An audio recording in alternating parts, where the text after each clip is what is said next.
बड़ी खबर पर आगे बढ़ेंगे। जो अगली बड़ी खबर है वो चक्रवाती तूफान रेमल से जुड़ी हुई है। बड़ा अपडेट आप जान लीजिए। तूफान रेमल बंगाल की तरफ लगातार आगे बढ़ रहा है। तूफान रेमल आज बंगाल के तट से टकराएगा।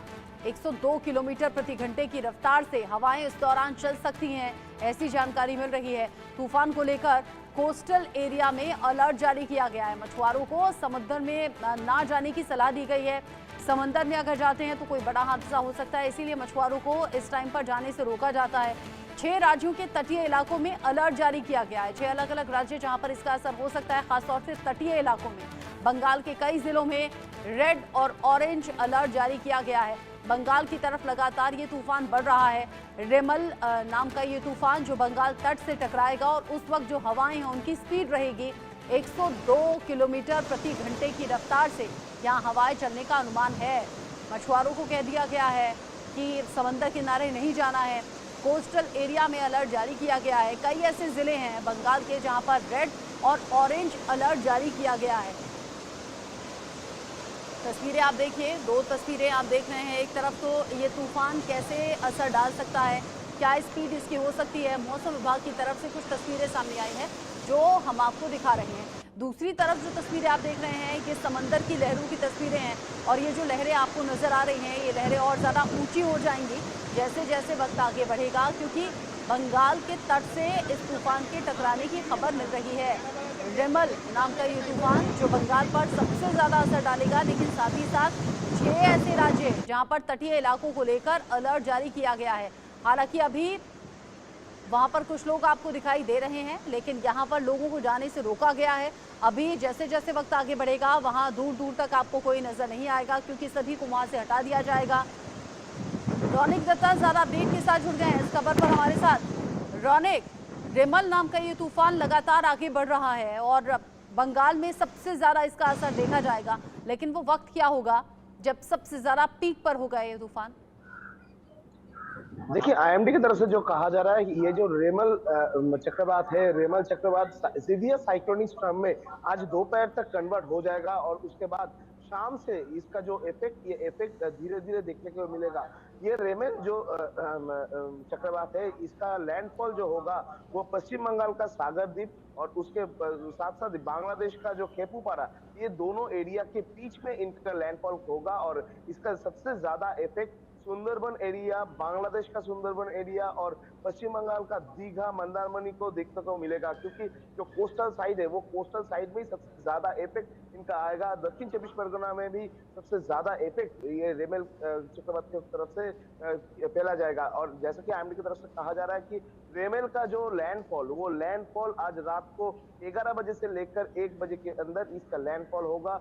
और ये जो लैंडफॉल का प्रक्रिया ये रात को 10 बजे से चालू होगा, करीब 2 बजे तक, रात को 2 बजे तक इसका आफ्टर इफेक्ट जो है वो आफ्टर इफेक्ट दिखने को मिलेगा। जैसे कि आईएमडी की तरफ से कहा जा रहा है कि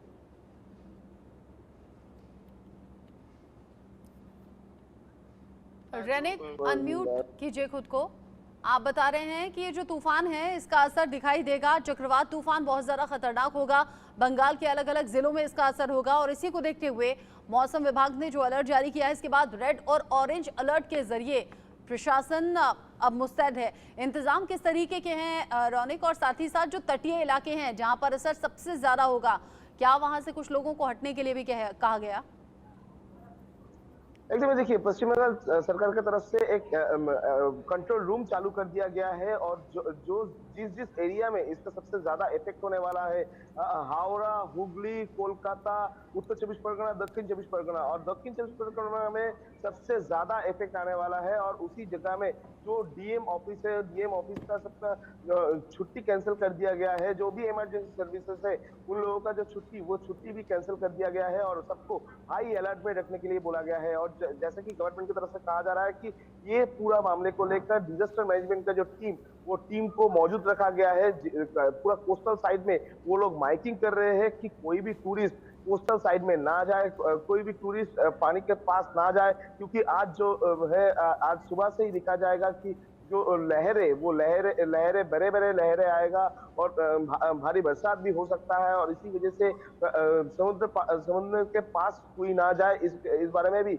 अलर्ट किया जा रहा है। और जो भी टूरिस्ट एरिया है यानी सुंदरबन एरिया, बॉक्खाली एरिया, दीघा, मंदारमनी, ताजपुर, इस जगह का जो होटल्स है उनको भी हाई अलर्ट किया गया है कि उधर के में जो टूरिस्ट रहेगा वो टूरिस्ट को आज शाम के बाद से बाहर ना दिया जाए, बाहर जाने ना दिया जाए, क्योंकि आज शाम के बाद से ही जो इफेक्ट रिमेल का, वो रिमेल का इफेक्ट दिखने को मिलेगा। और सुबह से ही हल्का हल्का बारिश चालू हो चुका है ये तक एरिया में। और सर्च में पुलिस की तरफ से मॉनिटरिंग भी किया जा रहा है। डिजास्टर मैनेजमेंट जो टीम उनको रखा गया है, इमरजेंसी सर्विस का जो टीम उनको रखा गया है, इलेक्ट्रिक सप्लाई का जो टीम उनको भी तैनात किया गया है। इलेक्ट्रिक सप्लाई को ये भी बोला गया है कि जब ये तूफान खत्म हो जाएगा उसके तुरंत बाद जो जगह है उस जगह को मॉनिटर किया जाए। किसी भी जगह में तार छेड़ने का जो खबर आएगा उसको जल्द से जल्द ठीक किया जाए, क्योंकि इसका जो इफेक्ट, इसका आफ्टर इफेक्ट जो होगा वो आफ्टर इफेक्ट के ऊपर भी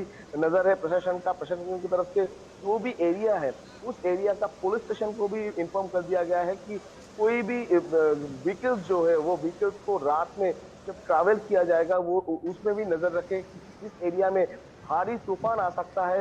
रात को 11 बजे से लेकर 1 बजे के अंदर ये जो हवा का गतिवेग 120 से लेकर 135 किलोमीटर पर आवर हो सकता है। और इसी वजह से पुलिस को भी हाई अलर्ट किया गया है और उसके साथ साथ ही डीएम ऑफिस को भी हाई अलर्ट में रखा गया है। कुल मिला के रेमेल का जो इफेक्ट वो आज शाम से दिखने को मिलेगा और उसके पहले प्रशासन की तरफ से जो तैयारी, वो तैयारी देखने को मिल रहा है पश्चिम बंगाल में। और उसके साथ साथ ही ये भी देखा जा रहा है कि जो भी फिशर्स है वो फिशर्स बुधवार तक समुद्र में ना जाए, उनको भी रोक कर दिया गया है। और उसके साथ साथ ये भी नजर रखा हुआ है कि समुद्र के पास कोई भी टूरिस्ट या कोई भी आम आदमी समुद्र के पास ना जाए, क्योंकि खतरा हो सकता है। और इसके लिए प्रशासन का नजर है। और नवान्न की तरफ से एक कंट्रोल रूम चालू कर दिया गया है, हेल्पलाइन नंबर चालू कर दिया गया है। और जो रेसिडेंट्स है, जो कोस्टल साइट्स का रेसिडेंट्स है, उनको सेफ शेल्टर में ट्रांसफर कर दिया गया है। और 2 दिन ये सेफ शेल्टर में रहेंगे और पूरा ये चीज खत्म होने के बाद सोमवार को पूरा मॉनिटरिंग करने के बाद सब रिस्टोरेशन होने के बाद ही उनको शिफ्ट किया जाएगा घर में, ऐसा प्रशासन की तरफ से कहा जा रहा है। ये भी बताइए, जिस तरीके से बंगाल के तट से टकराने की तूफान की आशंका है, कितने घंटों तक इसका असर रहेगा? एकदम देखिए, जैसे कि आईएमडी की तरफ से कहा जा रहा है रात को 10 बजे से लेकर इसका जो तांडव, ये तांडव चालू होगा, रेमल का तांडव चालू होगा बोल सकते हैं। क्योंकि रेमल का जो लैंडफॉल प्रक्रिया, ये लैंडफॉल प्रक्रिया करीब 11 बजे से लेकर 1 बजे के अंदर ये इसका लैंडफॉल होगा। वो भी बांग्लादेश का, यानी कि कुछ घंटे तबाही बड़ी रहने वाली है, उसके बाद चीजें कंट्रोल में आने की कोशिश की जाएगी प्रशासन की तरफ से भी, और लोगों से कहा गया है अलर्ट रहने के लिए। रौनक, नजर आप बनाए रखिएगा। बहुत शुक्रिया अभी के लिए, ये सभी अपडेट्स हमारे दर्शकों तक पहुंचाने के लिए। इसी खबर के साथ छोटा सा ब्रेक यहां पर ले रहे हैं, लौटेंगे।